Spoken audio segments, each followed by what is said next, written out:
श्री सीताराम शिखावस्थी के चैनल में आप सभी का स्वागत है। मैं हूं शिखावस्थी। आज का मेरा वीडियो ऋषि पंचमी व्रत से संबंधित है।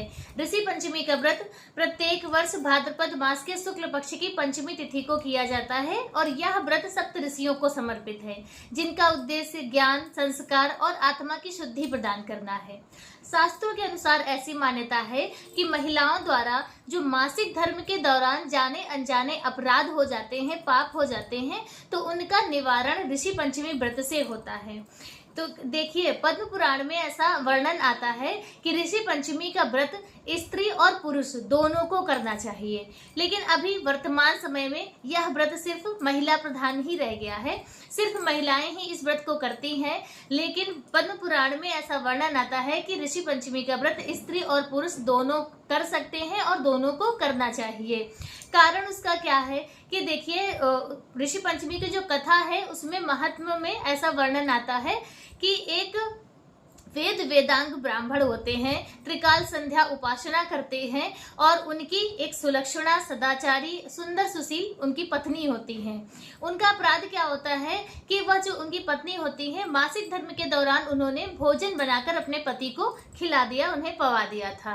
तो जिसका अपराध होने लगा और वह जो महिला थी उन्हें कुतिया की योनि में जाना पड़ा, और वह जो इतने अच्छे संस्कारवान ब्राह्मण थे, इतने पूजा पाठ अर्चना करने वाले, तो उन्हें वृषभ की योनि, बैल की योनि प्राप्त हुई थी। तो इसी कारण यह मान्यता है कि ऋषि पंचमी का व्रत पति पत्नी दोनों को करना चाहिए, क्योंकि उस दौरान उस संपर्क में दोनों आते हैं। अब देखिए, यह तो हुआ महात्मा उसका। ऋषि पंचमी का व्रत किस प्रकार से किया जाता है, तो इस व्रत में जैसे हलखष्टी के व्रत में भूमि में जैसे हल से जोता हुआ कुछ भी अनाज, फल, सब्जियां हमें नहीं प्राप्त करनी होती है, नहीं खानी होती हैं, तो उसी तरह इस व्रत में भी कोई भी वस्तु जो हल के द्वारा प्रदत्त हो, जो हल के द्वारा जोताई बुआई से हुआ हो, तो वह अनाज या फल और या सब्जियां हमें प्राप्त नहीं करनी होती है, नहीं खानी होती है।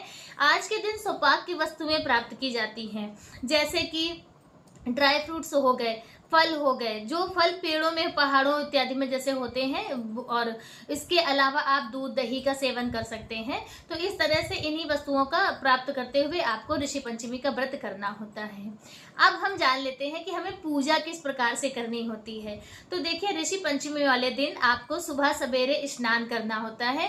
तो स्नान शास्त्रों में ऐसी मान्यता है कि बाहर जलाशय में जाकर मिट्टी लगाकर स्नान करना चाहिए। तो यदि आप बाहर नहीं जा सकते हैं तो घर पर ही थोड़ी सी मिट्टी लगाकर और फिर आप स्नान करें।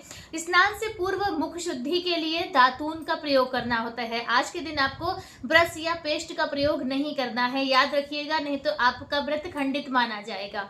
आपको अपा मार्ग, जिसे लट जीरा भी कहते हैं, तो अपा मार्ग की वैसे मान्यता है कि 108 दातून से मुख शुद्धि करनी चाहिए, लेकिन 108 नहीं तो आप 7 दातून से मुख शुद्धि करें। जो भी जितनी आपको उसकी लकड़ी मिल जाए तो उसके 7 टुकड़े कर लीजिए और 7 दातून से आपको दातून करके मुख शुद्धि करनी होती है। उसके बाद आपको स्नान करना है।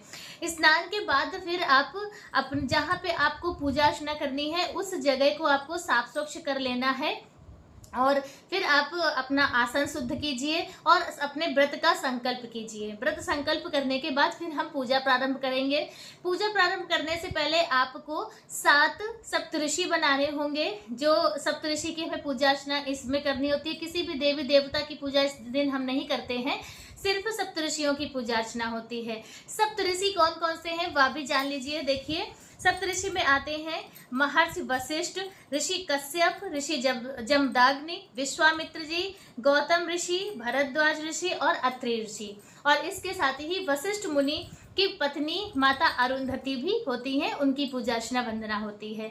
तो इनकी आपको स्थापना करनी होगी। तो स्थापना के लिए देखिए, बाजार में इनके बने उनके फोटो भी आता है, तो आप फोटो लाकर उनकी स्थापना कर सकते हैं, या फिर आप मानसिक स्वरूप सुपारी स्थापित करके उनकी पूजा अर्चना कर सकते हैं, और या फिर माटी से, शुद्ध माटी आप बनाकर और पिंड रूप बना लीजिए और उनकी भी पूजा अर्चना कीजिए। सबसे उत्तम जो पक्ष है वो यही है कि माटी से यदि आप उनकी स्थापना करते हैं, क्योंकि देखिए, जैसे हम फोटो रखते हैं तो फिर फोटो आपको वो हमेशा अपने घर पे रखनी होगी, और तो सूक्ष्म विधि से ही सही उनकी कुछ भी आपको सेवा करनी होगी।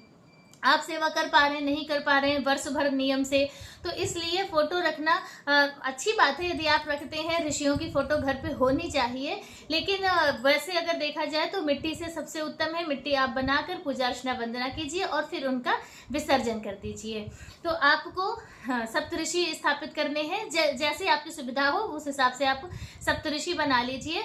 याद रखिएगा, यदि आप सुपारी से सप्तऋषि बना रहे हैं तो फिर अरुंधति माता को आपको हल्दी की गांठ से उनकी स्थापना करनी है। सुपारी से सप्तऋषि बनाएंगे और अरुंधति माता को हल्दी की गांठ से बनाएंगे, ठीक है। अब आप एक चौकी ले लीजिए। चौकी पे आपको सफेद या पीले रंग का वस्त्र बिछाना है और उसी पर आपको सप्तऋषि की स्थापना करनी है। सबसे पहले नीचे आप पुष्प डाल दीजिए थोड़े से और उसके बाद फिर उनकी स्थापना कीजिए।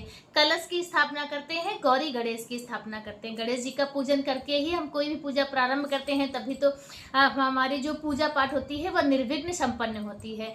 तो आपको इनकी स्थापना करनी है। आप सभी की आपको अच्छे से पूजा अर्चना वंदना करनी है। सबसे पहले आपको गणेश भगवान की पूजा करनी है और उसके बाद आप फिर कलश की पूजा अर्चना कीजिए, फिर सप्तऋषियों की पूजा कीजिए। सप्तऋषियों की पूजा में आपको उन्हें पंचामृत अभिषेक कराना है। पंचामृत अभिषेक के लिए आप दूध, दही, घी, शहद के छींटे लगा दीजिए और फिर साफ स्वच्छ जल से उनका छींटे लगाकर और फिर सभी को आपको चंदन लगाना है। चंदन और अरुंधति माता को सिंदूर अर्पित करना है। वस्त्र स्वरूप आप सभी को अलग अलग एक एक गमछा प्रदान कर सकते हैं, उड़ा सकते हैं, या फिर एक गमछा ले लीजिए और सातों सप्तऋषियों को उसी में आप उन्हीं को उड़ाकर और थोड़ा थोड़ा सा कलावा सभी में समर्पित कर दीजिए, वस्त्र स्वरूप हो जाएगा। और अरुंधति माता को आप साड़ी, चुनरी, कुछ भी आप उन्हें अर्पित कर सकते हैं। हो सके तो आप साड़ी चढ़ाइए, नहीं तो आप कोई भी लाल पीले रंग की उन्हें चुनरी अर्पित कर दीजिए। श्रृंगार की सामग्री अरुंधति माता को 16 श्रृंगार सामग्री या जो भी आपके पास उपलब्ध हो तो श्रृंगार की सामग्री अरुंधति माता को अर्पित करते हैं। सभी को आपको पुष्प अर्पित करने हैं। पुष्प अर्पित कर और उसके बाद जनेऊ जरूर, सभी सप्तऋषियों को आप जनेऊ जरूर अर्पित कीजिएगा। धूप दीप दिखाते हैं और इनकी पूजा में जो भोग हम लगाते हैं तो देखिए भोग में पंचामृत बनता है जो बगैर चीनी का बनता है, चीनी उसमें नहीं मिलाई जाती है। आप पंचामृत बना लीजिए। ऋतु फल जो भी आपको उपलब्ध हो, ऋतु फल आप भगवान को अर्पित कीजिए। और जो भी इसमें और ड्राई फ्रूट्स जैसे कि बादाम है, काजू हैं, छुहारे हैं, तो इनका भोग लगाया जाता है, ठीक है। तो इनका भोग लगा दीजिए और फिर धूप दीप करके कथा सुन लीजिए। ऋषि पंचमी के दिन ऋषि पंचमी की जो कथा होती है वह जरूर सुननी चाहिए। मेरे चैनल पर आपको कथा प्राप्त होगी, आप वहां से कथा सुन लीजिए। कथा सुन के फिर क्षमा प्रार्थना करते हैं और इस तरह से आपकी ऋषि पंचमी की जो पूजा है वो संपन्न हो जाती है। जब आपके दिए शांत हो जाएं और शाम को सूर्यास्त से पहले ही अपनी चौकी का विसर्जन कर देना चाहिए। तो इस प्रकार से आप ऋषि पंचमी का व्रत आपका संपन्न हो जाता है। और फिर दूसरे दिन आपको एक ब्राह्मण दंपत्ति को भोजन कराकर और फिर अपने व्रत का पारण करना है। यदि आप भोजन नहीं करा सकते हैं तो कच्चा अनाज और जो आपने जैसे जो भी कुछ चढ़ावा चढ़ाया है वो सभी किसी ब्राह्मण को दान करके चरण स्पर्श कीजिए और अपने व्रत का पारण कीजिए। तो बस इस तरह से ऋषि पंचमी का व्रत संपन्न हो जाता है। ऋषि पंचमी का व्रत करना बहुत ही ज्यादा शुभ होता है।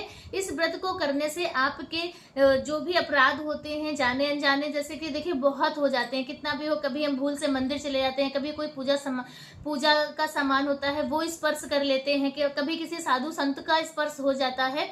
तो इस तरह के जो भी अपराध हमसे हो जाते हैं वर्ष भर में, तो वो व्रत करके सभी नष्ट हो जाते हैं और हमें जो है पुण्यों की प्राप्ति भी होती है, हमारी मनोकामनाएं पूरी होती हैं, सप्तऋषियों का आशीर्वाद प्राप्त होता है।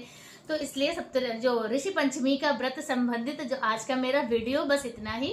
वीडियो कैसा लगा कमेंट करके जरूर बताइएगा। मिलते हैं दूसरे वीडियो में किसी दूसरी जानकारी के साथ। तब तक के लिए श्री सीताराम।